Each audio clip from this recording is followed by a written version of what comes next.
किसी तल से प्रकाश का परावर्तन निम्नलिखित दो नियमों के अनुसार होता है। पहला है आपतित किरण, परावर्तित किरण तथा आपतन बिंदु पर अभिलंब एक ही तल में होते हैं। दूसरा है आपतन कोण तथा परावर्तन कोण बराबर होते हैं। इसकी विधि है, पहला है ड्राइंग बोर्ड पर एक सफ़ेद कागज बोर्ड पिन की सहायता से लगा दें। कागज पर समतल दर्पण को ऊर्ध्वाधर खड़ा करके उसके सहारे एक आधार रेखा M1 M2 खींचें। M1 M2 के मध्य बिंदु O पर अभिलंब MON खींच लेते हैं। ON के साथ बिंदु O पर आपतन कोण ION 30 कोण बनाती हुई रेखाखंड खींच लेते हैं, 30 अंश का कोण बनाता हुआ रेखाखंड, तथा M1 M2 पर दर्पण को ऊर्ध्वाधर रखकर रेखाखंड IO पर दो आलपिन P1 P2 ऊर्ध्वाधर खड़ा गाड़ देते हैं, है ना। उसके बाद में है दर्पण में इन पिनों के प्रतिबिंब देखकर अभिलंब के दूसरी ओर दो पिन P2 P4 इस प्रकार लगाते हैं कि P1 P2 के प्रतिबिंब तथा P3 P4 चारों एक ही सीधी रेखा में रहें। पिन P3 P4 को हटाकर एक सीधी रेखा RO खींचते हैं। चांदे की सहायता से परावर्तन कोण RON का मापन करते हैं। अलग अलग आपतन कोण 30 अंश, 35 अंश, 40 अंश, 45 अंश आदि के संगत परावर्तन कोण का मापन करते हैं। तो चलिए इस प्रयोग को हम लोग करके देखते हैं। ये हमको आलपिन की ज़रूरत पड़ेगी, चांदा, एक समतल दर्पण और साथ ही दर्पण का स्टैंड। ठीक है, तो यहाँ दर्पण स्टैंड में अगर हम लोग लगाते हैं दर्पण को तो दर्पण क्या हो जाएगा, थोड़ा ऊंचा हो जाएगा, इसीलिए हम इसको कागज़ के समांतर इस प्रकार से लगा देंगे। सबसे पहले हमको क्या करना है, एक समतल रेखा यहाँ पर AB के रूप में खींचना। ये देखिए इस प्रकार से हमने AB एक समतल रेखा को खींच लिया है। अब इसके ऊपर हम एक अभिलंब डालेंगे जो कि 90 अंश का कोण इस समतल रेखा के साथ में बना रहा होगा। यहाँ पर हमने अभिलंब OC को खींच लिया है और चांदे की सहायता से आप नाप के देख सकते हैं कि ये जो अभिलंब है ये समतल के साथ में 90 अंश के कोण को बना रहा है।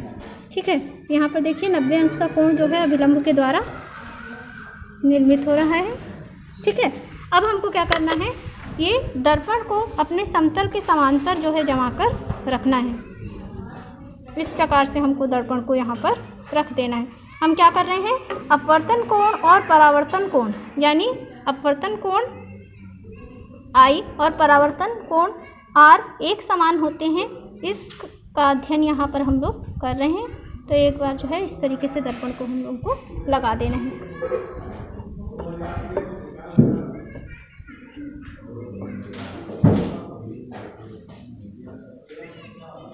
ये देखिए दर्पण लग गया है। अब हमको क्या करना है, ये पिन लेने हैं, 4 पिन लेने हैं हमको। इस प्रकार से हम लोग 4 पिन ले लेंगे और इसमें से 2 पिन को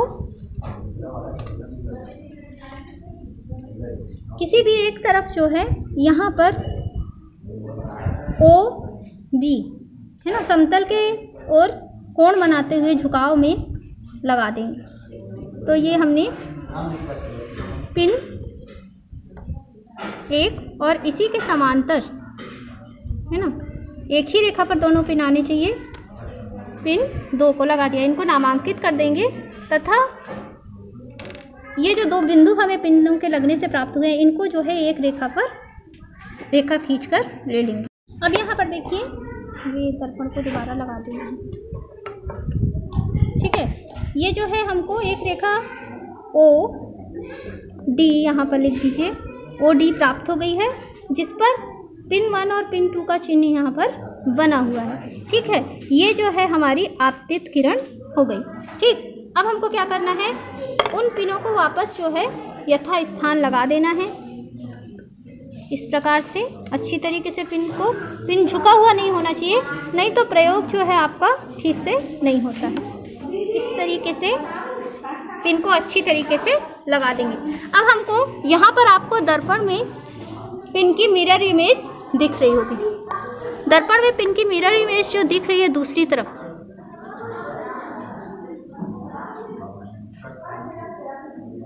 ठीक है, इस मिरर इमेज को देखते हुए हमको इस तरफ जो है दर्पण के पिनों को लगाना है। पिन को ऐसे लगाना है कि जो इमेज में पिन दिख रहा है वो एक सरल रेखा में आए। यहाँ से आप देख सकते हैं जो पिन 1 और 2 की इमेज थी उसको देखते हुए हमने पिन 3 और 4 को लगाया है। ये चारों पिन आपको एक सरल रेखा में लगे हुए दिखाई दे रहे होंगे। तो इस पिनों को निकाल कर और इनके जो चिन्ह हैं, पिनों के चिन्ह हैं, उनको मिलाते हुए हमको एक सरल रेखा जो है आपतन बिंदु पर खींचनी है। ये दोनों चिन्ह आपको दिख रहा होगा, ये दोनों चिन्ह, इनको मिलाते हुए जो है हमको एक सरल रेखा खींचनी है। तो अब जो हमको रचना प्राप्त हुई है वो इस प्रकार की है कि ए बी समतल पर अभिलंब ओ सी हमने 90 अंश का बनाया तथा यहाँ पर हमने एक समांतर दर्पण को रखा, समतल दर्पण को, और उसकी सहायता से उसको देखते हुए यहाँ पर हमने ओ बी जो हमारा समतल है उसके ऊपर कुछ झुकाव के साथ में कुछ कोण बनाते हुए पिन 1 और पिन 2 को लगाया था। अब इस पिन 1 और पिन 2 को देखते हुए दूसरी तरफ जो मिरर इमेज थी, यहाँ पर हमने जो समतल रखा था उसमें पिन 1 और पिन 2 को देखते हुए उसकी समान एक सरल रेखा में हमने पिन 3 और पिन 4 को लगाया। उसके पश्चात यहाँ पर जो है हमने ओ बिंदु से इस पिन और पिन 2 को मिलाते हुए डी रेखा खींची तथा ओ बिंदु से पिन 3 और पिन 4 को मिलाते हुए ई रेखा खींची। अब जो है यहाँ पर हमको अभिलंब के साथ में 2 कोण प्राप्त हो रहा है। ये जो है हमारा आपतन कोण आई और परावर्तन कोण आर, 2 कोण हमको प्राप्त हो गया है। इन दोनों कोणों के मान को हमको यहाँ पर चांदी से नाप कर देखना है। तो ये हमारा चांदा रहा और इस चांदी को जो है हम लोग यहाँ पर समतल के ऊपर में रखकर देखेंगे। ये जो अभिलंब है इसके ऊपर में रखेंगे।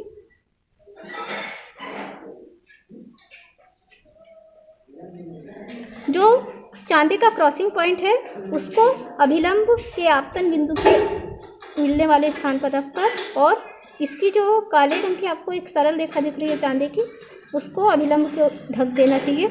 इस प्रकार से इसको रख देंगे इस तरीके से, ठीक है। अभी कोण का मान देख लेते हैं कितना है। ये जो हमारा कोण है वो 53 अंश का लगभग बन रहा है। दूसरी तरफ भी देख लेते हैं।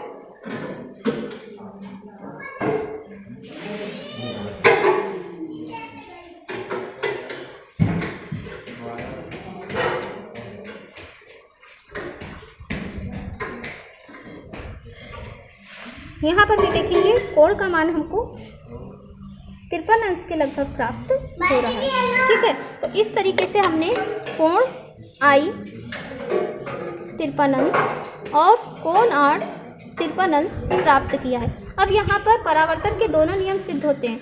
ये दोनों क्या है, ये हमारी आपतित किरण है, आपतित किरण,